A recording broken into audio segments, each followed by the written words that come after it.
si lo que hay en este libro no es verdad, nosotros estamos en graves y serios aprietos, porque este libro en última de cuenta es el reflejo de un Dios que es verdad. Y en el momento que nosotros neguemos una verdad de estas que han sido perfectamente plasmadas en la Biblia, estamos negando un atributo de Dios, que es Dios es verdad. Nosotros debemos ser agradecidos con el Señor porque Él nos ha mostrado su voluntad. ¿Dónde? En su palabra. Y hoy nosotros podemos abrir esta bendita palabra de luz que nos guía hacia Él.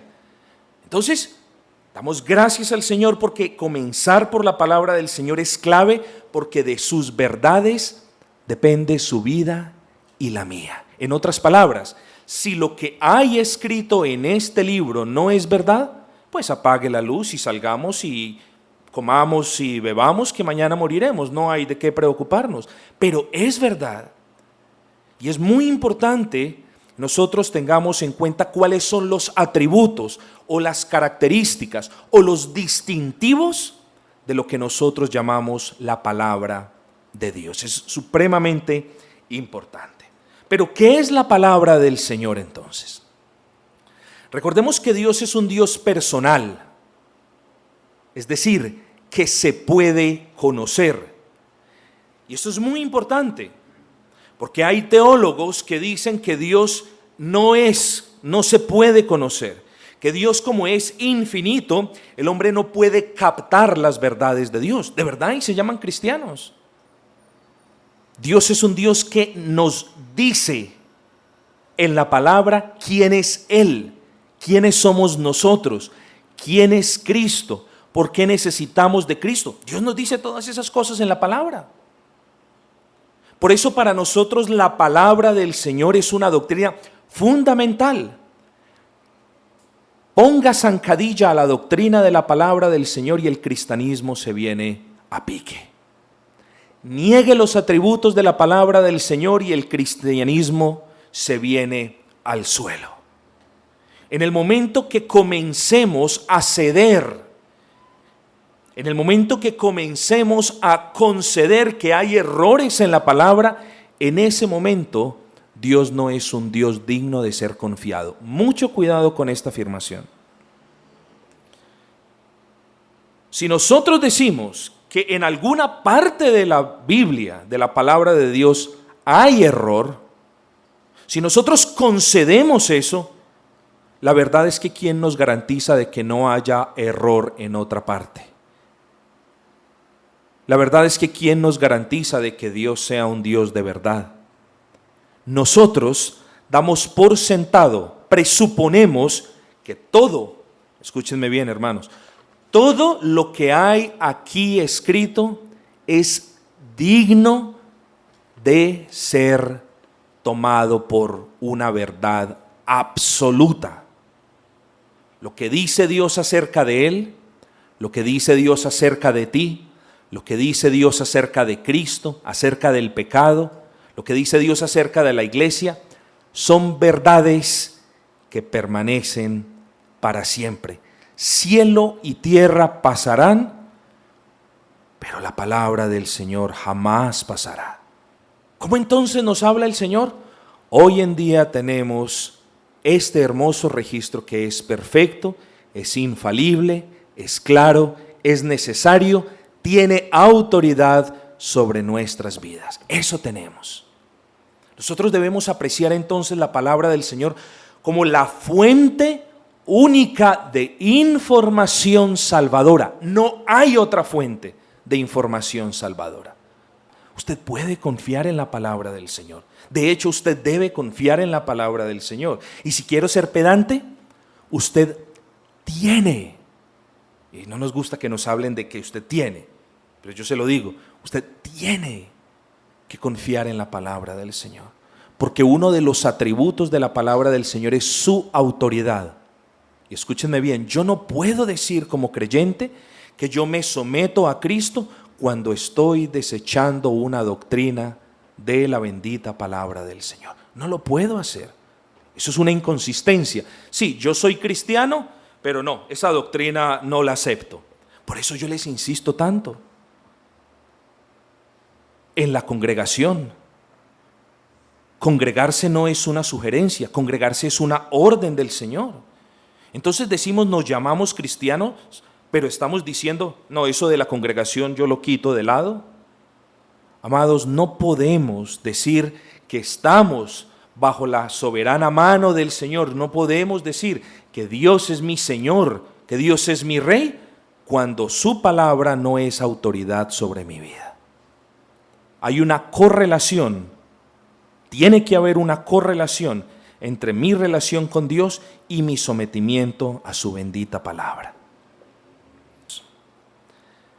Lo primero que quiero decir es que las Sagradas Escrituras constituyen la única regla segura de conocimiento. Es lo primero que quiero dejar en claro. La palabra del Señor constituye, debe ser para el cristiano la única regla de conocimiento. Y esto me lleva a decirles tres cosas. Primero, de hecho, no hay otra fuente de información para el modelo de la iglesia.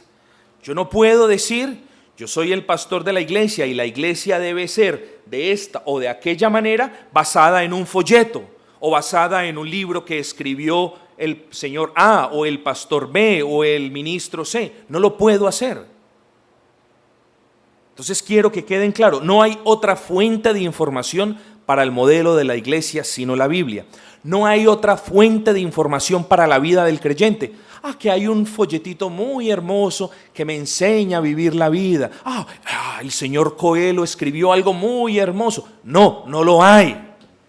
Solamente la palabra del Señor es el manual de información, es la fuente de información para la vida del creyente. Y también decimos, absolutamente no hay fuente de información que provea los datos necesarios para la salvación del creyente. Todo eso está en la palabra del Señor. Pero la autoridad de la palabra del Señor, escúchenme bien, se deriva no del testimonio del hombre, es decir, no de lo que crea el hombre, sino que la autoridad de la Biblia se deriva de Dios mismo. Eso es un punto teológico muy importante. Por lo tanto, concluimos, escúchenme bien, por lo tanto concluimos que si yo desobedezco la palabra del Señor, en verdad no estoy cometiendo un mero desliz o un mero pecadillo allí. Si yo desobedezco la palabra del Señor, a quien estoy desobediendo fue al Dios que inspiró, al Dios que nos reveló su voluntad. ¿Por qué? Porque hay una correlación entre el atributo de la Biblia y el atributo del Señor. Decimos, Dios tiene toda autoridad. Claro que lo decimos, amén.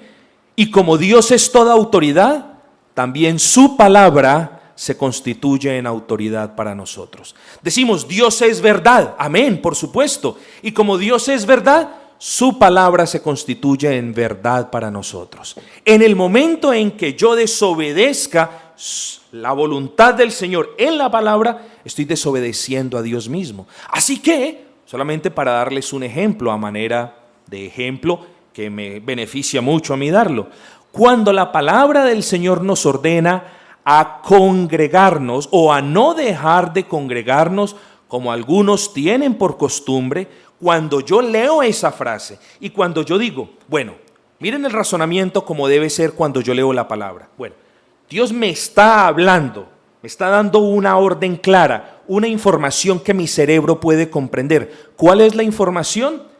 Dice que no debo dejar de congregarme. Cuando yo leo esa información, mi cerebro la procesa, mi corazón la cree. Hay personas que dicen, no, yo creo sin entender. No hay conocimiento sin entender la verdad. Eso fue en el mundo, y lo digo con respeto, en el mundo carismático, donde los sentimientos y las emociones ya hacían que absorbiésemos todo tipo de doctrina. No, para yo creer algo, tengo primero que conocerlo. Entonces, amados hermanos, desobedecer la palabra es desobedecer a Dios mismo. Tengamos pues mucho cuidado.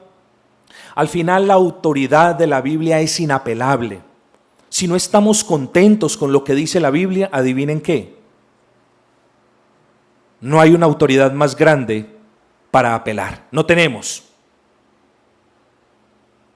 Si usted no está contento con el color con el que pinte la iglesia, pues quizás usted me dio una sugerencia y yo lo tome o no lo tome, pero hay un campo para apelar. Pero lo que dice la palabra, no hay campos para apelar, ya no hay más de ahí para arriba. Vengamos pues entonces, estimados hermanos, con este deseo de aprender, con este deseo de que nuestro cuerpo de teología sea formado, con este deseo de que nosotros conozcamos más acerca de las características de la palabra del Señor y de ahí para adelante todas las cosas que vamos a estudiar. Yo les insisto, yo no quiero ser escuelero, o más bien soy un poco escuelero y lo admito humildemente, pero los que puedan traer cuadernito o lápiz, háganlo, mis amados, tomen notas mientras puedan. Sé que va a ser de beneficio. Una o dos o tres o cuatro frases copiadas nos pueden dar un buen entendimiento. No tenemos, si se nos ha olvidado, volvemos a leer esas 3 o 4 verdades y se vuelve a recrear otra vez lo que hemos visto. Vengamos pues, mis amados hermanos, con grandes deseos de aprender, de ser formados, y quiera el Señor, como les dije, darnos la gracia para que no solamente esto quede aquí, sino que por su gracia baje acá y nosotros entonces podamos agradar al Señor. Vamos pues entonces a cantar el último himno.